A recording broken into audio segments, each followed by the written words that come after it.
All right, Eric. This week, we're going to cover something very important. For people who actually clicked on this and wanted to listen to it, I'm going to assume you either kept getting asked what you want for Christmas, or you kept asking a Warhammer player of some variety what they wanted for Christmas and they wouldn't tell you. We're going to try to solve an unsolvable question, which is, what the hell do you get a wargamer for Christmas? Yeah, and we're going to do it by saying not models unless they're asked specifically for it. Yes, we don't really want to add to people's piles of shame for Christmas this year. If we're trying to avoid new models, it can be rough to figure out what to get people. Luckily, this is a hobby, and there's a lot of things involved in building, painting, presenting your models, and even just playing the game as well. There's all kinds of stuff that we can spend money on. And in a lot of ways, I think these things are going to be better presents than just buying someone new models, because these are the things that, while we willingly toss away $50 to $80 on a box of plastic to put together, we sometimes don't treat ourselves to nice new tools. No. Sometimes that model cutter is 18 years old and chipped, but damn it, you're not going to spend money on a new one for yourself. That would be less plastic you could buy. Exactly. All right, so we're going to break this into sections here. We'll do low budget, mid budget, and high budget. What those mean is up to us. I'm going to say low budget is things that you can get for like $30 or less. If you're getting something for like your in-law you don't talk to too often and you're here for ideas. I was just kind of thinking that same thing of like, these categories are for how much you like the person. I kind of have to do it, so here you go. Yeah, okay. I do like you. Here's gifts, and oh, you're like my significant other. Yeah. So yeah, we'll do low budget is like under $30, nice easy presents. Your mid budget is going up to like the $75 budget, and then high budget is like $80+. So these are things you're only getting if you really know someone. Yeah, or maybe you're like a group is coming together and being like, oh, we're gonna get this person that thing. Yeah. It's like 6 or 7 of us. So I guess we can start with modeling supplies, the basics that everybody's gonna want and need, but probably won't buy multiples or replace themselves. And before we get any further, we've got examples of all this stuff in the show notes or in the description below if you're on YouTube. And yeah, we're not getting any kickbacks from this. They're all just like generic Amazon links, some from like the actual websites or whatever. You don't have to go to the specific website or that Amazon link. If you have like a local hobby store, you might be able to get it there. Like whatever. Just these are examples. It was easy to find them on Amazon. And we're also not sponsored by any of the examples we give on this episode. We don't have sponsors. So if we mention a brand name, it's not us specifically sponsored by that brand. We're just talking about that brand because it's something that I own or whatever. And since we're not sponsored by any of these, we're not getting kickbacks, but you can support us on Patreon, patreon.com/SillySingleton. If you're interested, send us a bit of money, help out the show. That'd be great. Yeah, putting these episodes together is not free on our end, by the way, so it would be helpful. But enough of that. Let's start this list. I guess we can start in the low budget. Like you said, this is stuff that's 30 or less-ish. Not exact, because, everything's got different prices to a certain point. But we can start off with the modeling supplies. So these are things like the model clippers or cutters. Yeah, so you could do stuff like getting someone a pile of green stuff and some sculpting tools for it for their next big project. Yeah, which green stuff is always useful, even if you don't really know. I'm terrible at that, but I have some and I wouldn't say successfully used it, but I have used it, so. You've successfully used it. Maybe. Oryx is coming up. We'll get some real use out of it. There's also, you're a big fan of the reverse grip tweezers. I know that you actually found one that you have, right? Yes, I have a couple of them now, actually, though. I like these a lot. I didn't realize how much I would like them till I used a pair. they help a lot when you're trying to do tiny little things with giant gorilla hands. Even if someone hasn't asked for these, they're a really cheap pickup, and it's something where they'll be very thankful for it once they start using them. Then there's also stuff like if someone's newer to the hobby, they may not have a bunch of basic supplies like a pin vise to drill stuff out or a really nice scraping tool. I'm not talking like that GW one with like the blunt edge thing. Yeah. I in the show notes linked the one that I use, which is amazing at it's like I want to say it's like a scalpel, but if you rub it on your palm, you won't cut yourself open, but it will have an equivalent ability to like slice off mold lines and to smooth over rough spots in a model, stuff like that. It is actually pretty useful compared to taking like an X-Acto knife. You're going to carve things up, and yeah, it is actually pretty nice. But, speaking of knives and stuff, it's a good idea to have one of those hobby cutting mats. So it's just a thing that you put on so you don't cut through the desk that you're using. Pretty nice. They come in different sizes and not too expensive. Yeah, and everything in this modeling section, you could like double up and get 2 or 3 things because a lot of them are like $5 to $10 tops. Or you can just, do it if you're doing a stocking stuffer for a nerd. Yeah, though these are the kind of things that would make great stocking stuffers. Speaking of stocking stuffers, we've got Dice Pack. So Chessex makes cheap dice, and you can get them $5 for a pack or whatever. They're not the best, but that's okay. They're decent. And it's always you need a lot of dice, especially when you're playing these types of things, and it's fun to just roll dice. Yeah, and you could make this same present be like a more meaningful high-end present if you wanted. You can get really nice dice. Oh yeah. Yeah, I mean there's some really custom looking dice out there that are really nice. So, yeah, you can spend as much as you want on that kind of thing, but and then while we're talking about playing the game, you could also get someone a dice tray so they're not rolling on the table like a filthy animal. I hate watching the YouTube videos when people are rolling dice on the table and it hits a model. It's like, oh Yep. God, no. No, stop it. Just get a tray. They're like $20 maybe. Yeah, the one that we put into the show notes here is a $22 tray on Amazon, and it looks totally fine. I'd like it. Yeah. Yeah. So it's crazy. And when we're playing the game, we need to keep track of score, secondary objectives, all that kind of stuff. So having a nice notebook that you can refill with paper, they're classy looking when you're trying to go out and, show off. It's also just a nice present where if you're trying not to like make someone feel overly nerdy when other people are getting like golf clubs for Christmas and stuff, a nice leather-bound notebook is going to be super useful to a wargamer, and at the same time it's just going to look like a nice personal present. Yeah, absolutely. That is spot on.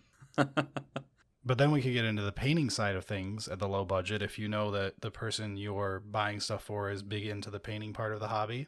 You could start things off with just a nice wet palette. I stole the exact example that we put in the show notes here off of a video from Vince Venturella because he forced me to buy it by advertising it in his video. It's the Exemplar, and I just bought one and I love it. There's several wet palettes that are really good. I know Redgrass makes a good one, stuff like that. They can be $20 to $35 area. Yeah, and when you're trying to paint models that are small, it's nice to have something that you can like grip and put the model on and like rotate it around and stuff. So there's painting handle, I guess is what we would call it, but yeah, they're painting handles. It's what everyone calls them. Eric 5 hours ago did not realize that was the name for this object. it doesn't seem right. It is a handle used for painting. No, but that's like a roller, like the handle attaches to a roller that you paint walls with. Like, not miniature. I don't know, dude. But there's an image on YouTube or in the show notes. That's what it is. Actually, pretty useful thing. Yeah, I would say stay away from like Games Workshop's brand of these. They're kind of bad. And pretty expensive for what they are. Yeah. The version I put in the show notes is by Redgrass Games, and I know their handle is pretty good. There's also, speaking of problems with Games Workshop, Oh yeah. if the hobbyist you are trying to buy stuff for is like most of us and bought GW pots of paint and complains about spilling their Nuln Oil and all that stuff, you could be a good person and get them a small project for Christmas. You could buy storage bottles, like dropper bottles, with a little paint mixer and ball bearing so they could decant their paints into dropper bottles from those awful GW pots that should be illegal to sell. Those things are honestly the worst, and everybody agrees that they're awful. They're so prone to spilling, and they're not useful to like. They're custom designed to be the most wasteful way to store paint and legally sell it somehow. Yeah, basically. And yeah, we've got some links to some decent dropper bottles that can, they can move the paint to. But when you do that, having the ball bearings in it to mix the paint around is actually pretty nice. So. And the paint mixer itself is used to make the paint easy to remove from the pot so that you can pour it into the dropper bottle. You keep saying paint mixer when clearly the show notes say immersion blender. I don't know, man.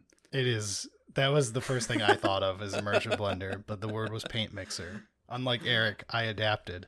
Nope, I refuse to adapt. So then if they're the type to enjoy painting, you can also get them like a painting smock, like an apron type thing. Yeah, and you can also do similar thing with like the notebook of like, it doesn't have to be nerdy and like paint oriented. You could get like, yeah, just like a nice denim woodworking type thing or something, like if there's other hobby things that they are interested in, you can kind of customize it. There's a lot of aprons out there because most hobbies kind of messy. Yeah. And then if they like displaying and like showing off their photos, like if you're on Facebook and they're always sharing their stuff, or their Twitter is full of them sharing pictures of their models, you could get them one of those nice electric turntables so they can do like the 360 smooth spin of the model. Yeah, those glamour shots. Yeah, those glamour shots are cool as hell to see on people's Twitter and stuff. And one of those turntables is like $20-$30. Which is great. I thought they were so much more. So that's the end of what we've got in the low budget. Let's move things up to mid budget. So we're looking at like $30 to $75 you're looking to spend here. All right. I guess we can start with something that's pretty wild compared to the rest of the stuff. This one's out there, but honestly, it's pretty useful for anybody. An Audible subscription. You can actually gift them. It starts at $15 a month, goes to $150 for a year. You can do 1 month, 3 months, 6 month, year. And this is not actually an Audible sponsorship. No, We're not that cool. We just both have Audible subscriptions and use them regularly. Yeah. But Audible's nice because, like, if they're into Warhammer, like most of our audience is going to be, there is loads of good lore stuff. And to be honest, there's just a lot of good stuff on Audible in general. It's a really nice way to have a hobby agnostic present where, it's just generic, but they can use it for their hobby. Right. Yeah, it's similar on brand to like the notebook being something that's like, it's not super nerd related. You can kind of get away with it for just general usage. But we can get into some more nerd related things, and you can have some branded merch for whatever they're like. If they're always saying like, oh, I was watching Tabletop Tactics. Eric is just making fun of me at this point. I am. I watch a lot of Tabletop Tactics. Yeah. I have a subscription to them. Yeah, you could do branded merch, and this is where you could like upgrade the dice thing of like, instead of getting them generic dice, you get them dice that's from whatever they're a fan of, whether it's like GW branded dice if they're into that, or whoever is like a big show they watch on YouTube or something if they're big into watching hobby stuff on YouTube.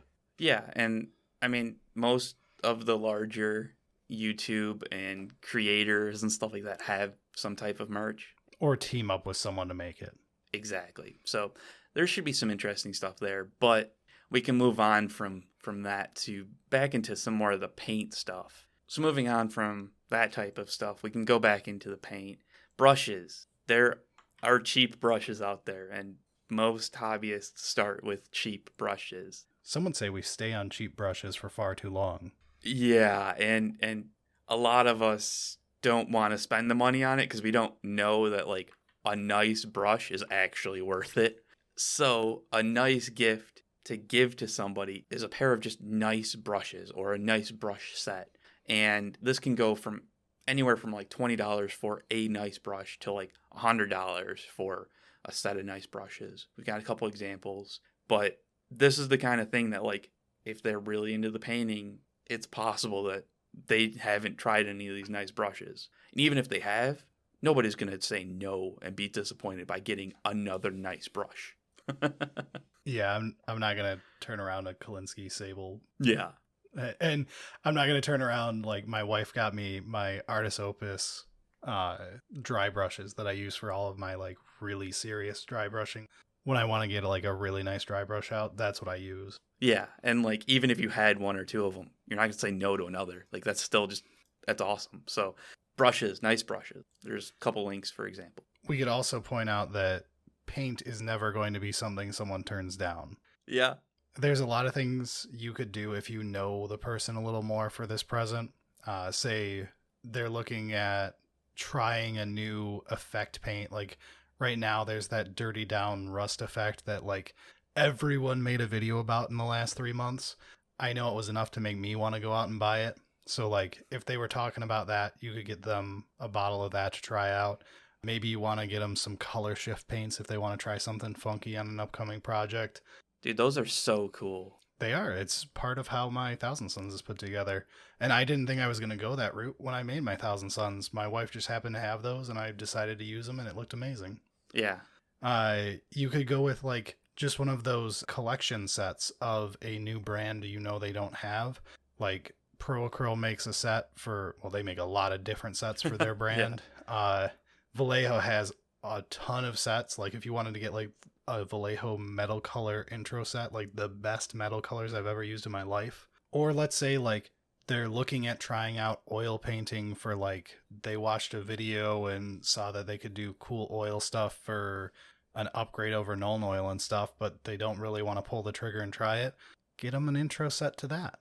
There's all sorts of things you could do painting wise here.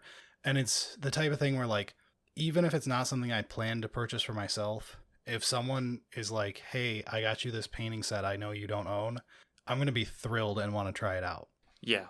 But at the same time, like, if you're not sure what they have and you're not sure about paint, we've got all these other options. Don't worry about it. But, like, if you're able to, like, go down into their little hobby section and be like, oh, they don't have any of this color shift stuff, well, then a set of that would be cool. And, I mean, you can spend some of it's like $30.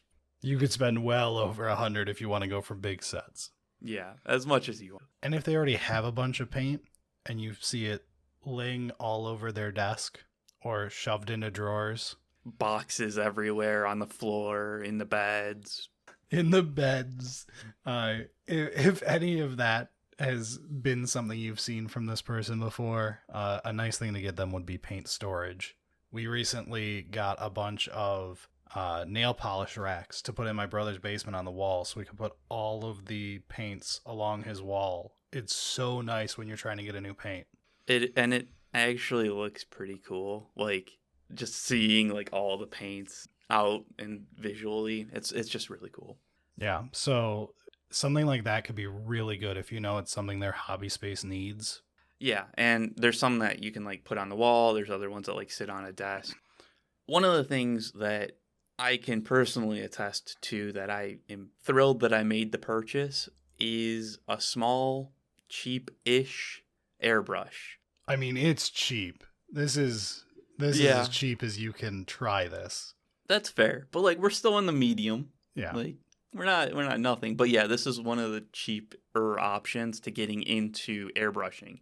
So this is the YF UFU portable airbrush or something like that. I don't know. There's a link in the show notes. And it's not the best by any stretch of the imagination, but it's good. And the compressor that it hooks up to is solid.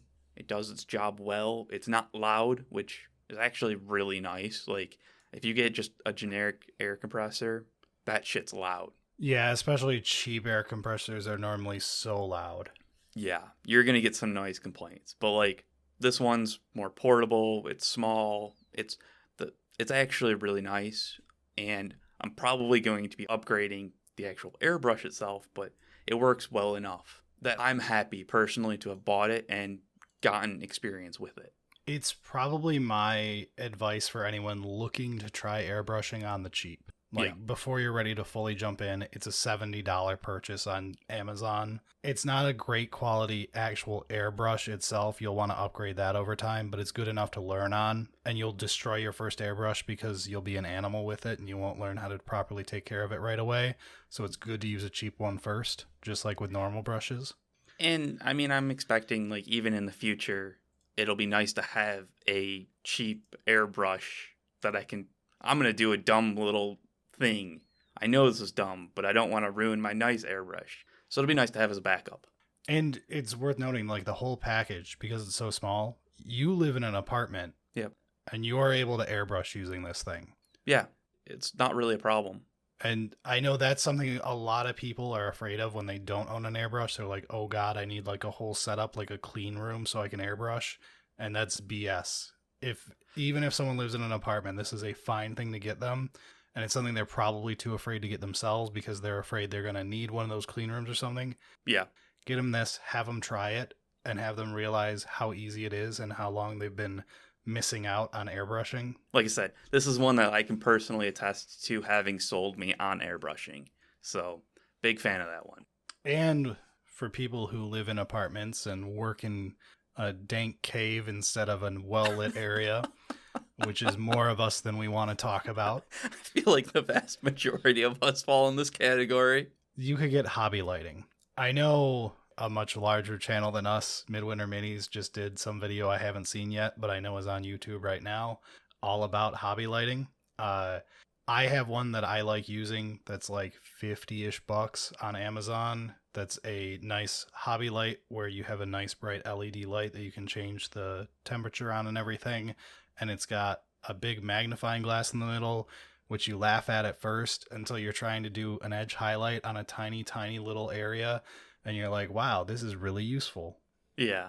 Yeah, it actually is pretty nice to have hobby lighting, especially if it's on like an arm that you can move around and like get the light in the positions that you want that are nice for your painting position. So you're not like hunched over like a lamp. Yeah. Which is how I usually do things because I don't have one of these lights yet. Another thing that I'm pretty sure I'm getting for Christmas is a WoW stick drill, which is an upgrade to having a normal pin vise.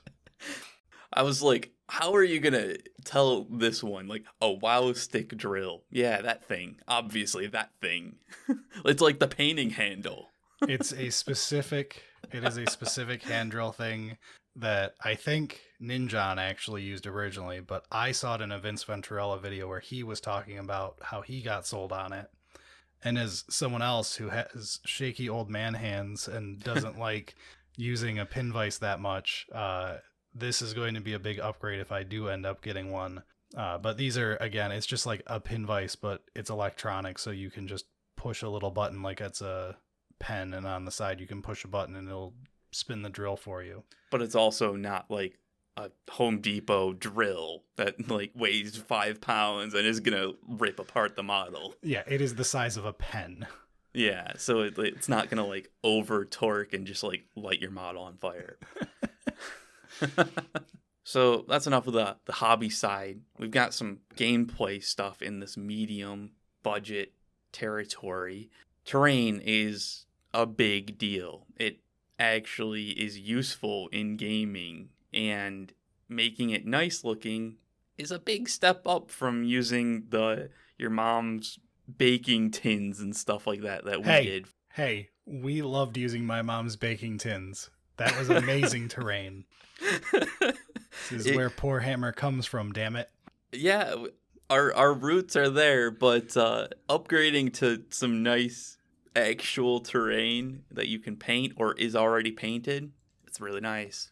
Yeah, we tossed in the show notes 2 different examples. I own one of these, which is the Rampart terrain. That's what we use as a alternative to the GW terrain that's way too expensive. We also have GW terrain because we are dumb. Yeah, I mean, it is nice, but it's kind of expensive. It's still a lot cheaper than GW stuff. You get a lot more out of a $60 box. That's true. Alternatively, there is the more expensive option. This is for like if someone is super against painting and you want to get them some finished terrain. You can go with something like Warworld Gaming makes like pre-painted terrain, which is very nice. Like it looks good. The price is It's competitive for what you're getting. yeah, it's hard to say like it's a good price when you look at the Right. prices on it, but when you remember like someone painted this, you didn't have to. Yeah. I would go with something like that if you wanted to go with like a just be done with it approach. Yeah, and that company also has other, like, it's not just like one set of terrain. Like they've got like options kind of thing. But you can spend a lot of money on terrain. Don't go overboard. Be careful. You'll find a lot of people, especially when they're newer, have no problem with stomaching paying $60 for a new, box of plastic toys to build up and play with. But then they'll barf at the thought of, getting nice terrain to play their games on. And it's something our group did originally where we kept on using like bad terrain because we didn't want to spend money on the terrain. And then we finally upgraded to having like nice terrain that I just finished painting for us. And it looks so much better. And it's so much more fun when you're playing and you're looking at the battlefield. You're like, my cool painted dudes have all this cool painted terrain around them that fits the aesthetic. And you're like, wow, why didn't we do this a year ago? I am pretty excited for going back into a Crusade like narrative kind of play, because previously those baking tins kind of ruined the immersion a little bit. But this next one, to round out the mid-tier budget, is weird, but measuring tapes are very, very useful in this hobby. Buying somebody a measuring tape is kind of weird as a present. So you could get them an actual like customized measuring tape. I guess you have to accept going on to Etsy, and there might be a bit of a time lag. So yeah, this wouldn't be the best for a last second gift, but it's a great one to put down for next year. Back pocket. You can do other stuff too. Like it's not just like a custom measuring tape where you like, put their name on it, or a funny joke of like, hey, you only have to roll 2 6s, stuff like that. You could also do like customize a dice tray for them on Etsy. I'm sure Etsy probably does custom dice. You could get like with their name or like, a little image of something they like on it. All of that stuff where if you want to do gaming supplies for them, but more customized for them, you pay more for it. Obviously, there's usually a time lag because it's someone making it, but it can be a really thoughtful, meaningful gift they like long term. Yeah, so that rounds out our mid-budget. So we're going to move into the high budget. These are things that you're going to spend some money on, and it's not like you're expected it to be like a significant other or like a group effort or something like that. Yeah, this is stuff like I'm getting Eric, not stuff that I'm getting random person that I see, at Christmas. Right, yeah. So starting off, about $80 can get you an ultrasonic cleaner. These are actually kind of useful, especially if you know that the person buys models off of eBay or something like that, so that they're already pre-assembled and painted as like, randomly talking about that kind of thing. An ultrasonic cleaner will be useful. Yeah, and this is one that Eric got me last year, and our group has used constantly. Like, if you buy stuff off eBay and you need to pour some Simple Green or whatever else in there, toss the ultrasonic cleaner on for a bit, and then you just scrub it off and you can get all the paint off the model. That's amazing for when you have to do anything like that. It's also good for if you have an airbrush and you want to like deep clean it. Using it like the proper way they were meant to be used to clean medical stuff actually works really well. Yeah. Yeah, it's actually kind of interesting because like that ultrasonic cleaner is like a medical, like it's supposed to be for like medical stuff, and it looks super like serious. Yeah, it has this like important no nonsense look to it, and then we're putting plastic little toys in it. Yeah, it's hilarious. Alternatively, you can get them game mats to play on, which is another great one where even if you already own one game mat, having a different, like we've got one that's grassy, we've got one that's a winter themed mat. Like, it's nice to have a couple mats to play with, especially if they're into more narrative gameplay. But Yes. frontline gaming obviously is where most people get their mats. You can get all sorts for whatever game size you end up using the most. So if you're interested in buying something for somebody that has a lot of paint already, take a look at vortex mixers. These are very convenient for making sure that your paint is not separated because you haven't touched it in 3 years or 10 years or however long since they've been collecting a basement full of paint. I haven't used one for like my personal painting. I've only used them in a local store that has one for testing out paints.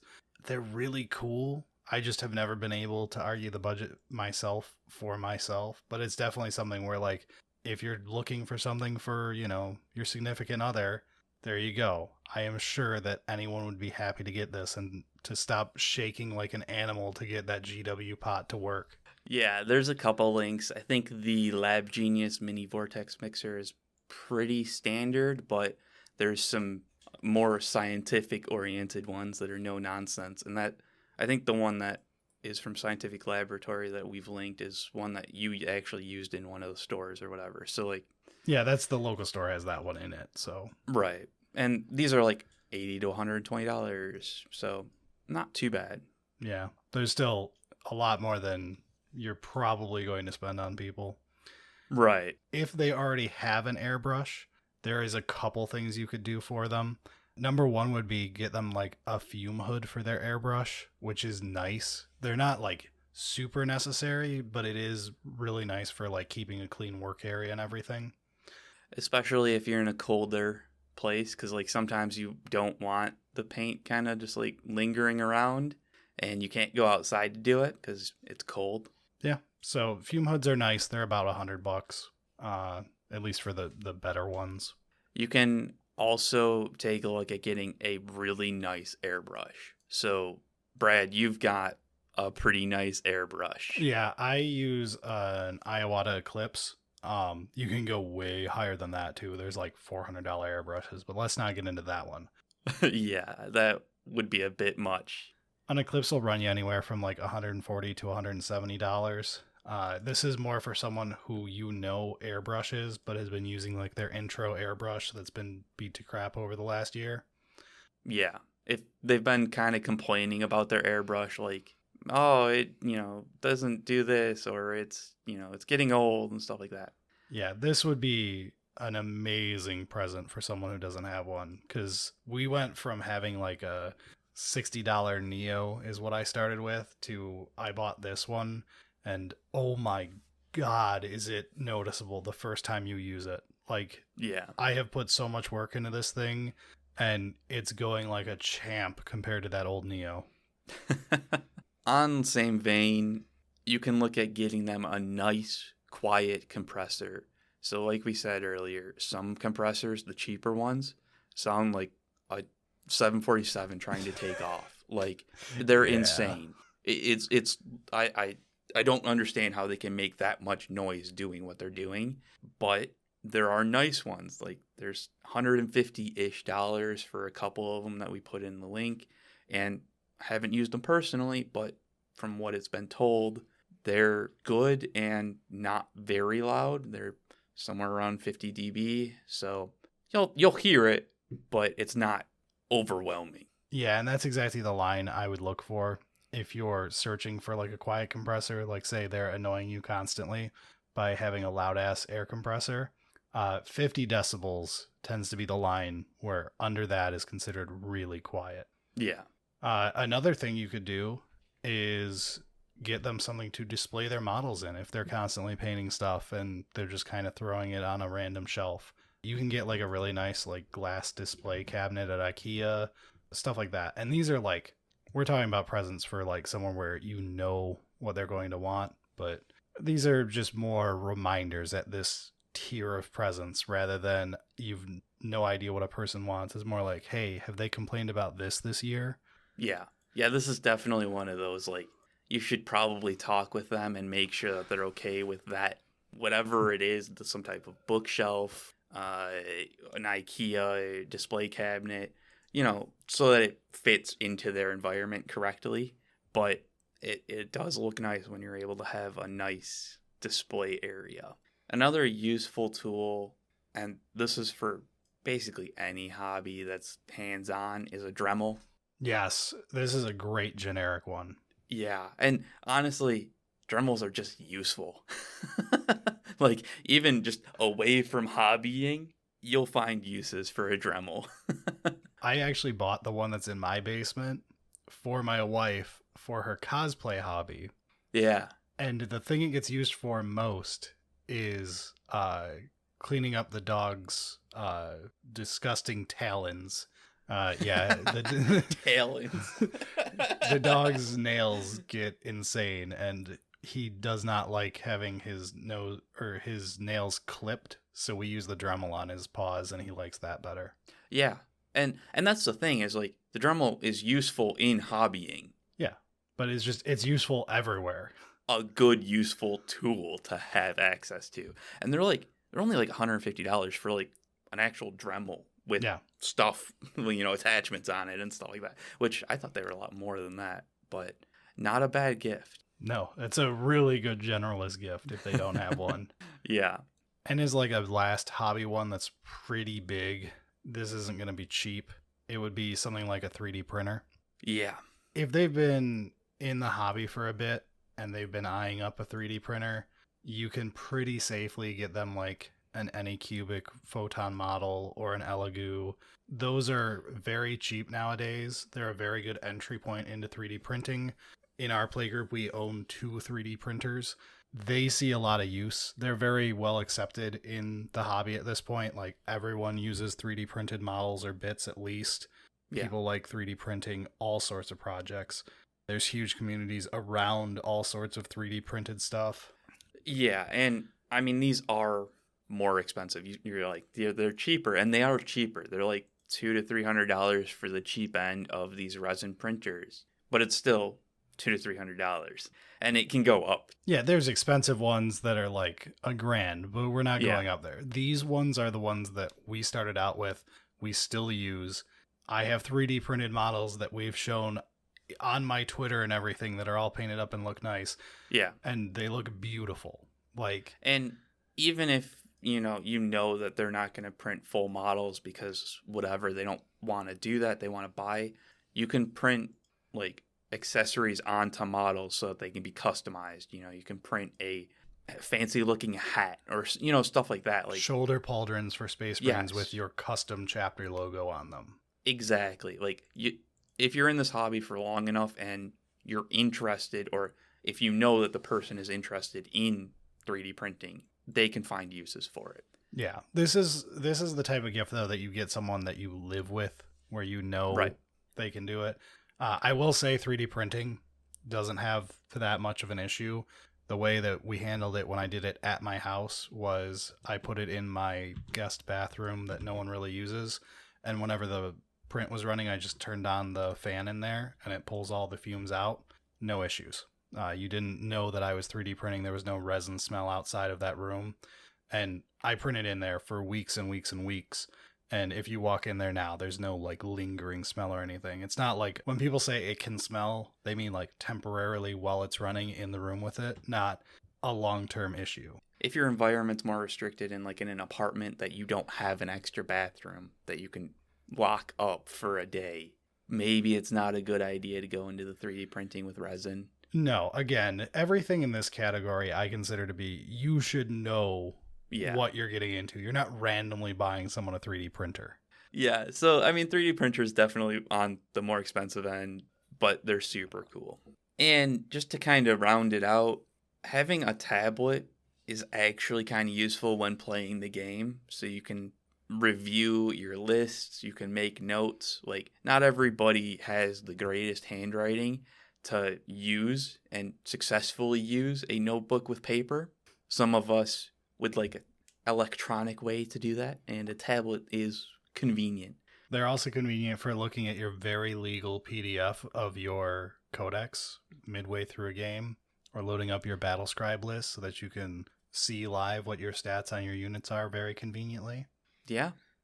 And heads up, don't get like the cheapest tablets out there. No, you want about like $100 tablet. Yeah. Something like Samsung makes like $100 ones. That's the one that we put in the show note. Actually, is like a refurbished one. That's where it you doesn't want have to be super amazing iPad, but it also shouldn't be the throwaway trash $20 one. And the Amazon Fire probably won't really work because you'd have to jail hack it so that you can actually put the right things on it. So go with a nice tablet if you're gonna do that. Did you just invent the word jail hack it? Yep. Okay. And on that note, I think we're done with the high end of our budget here.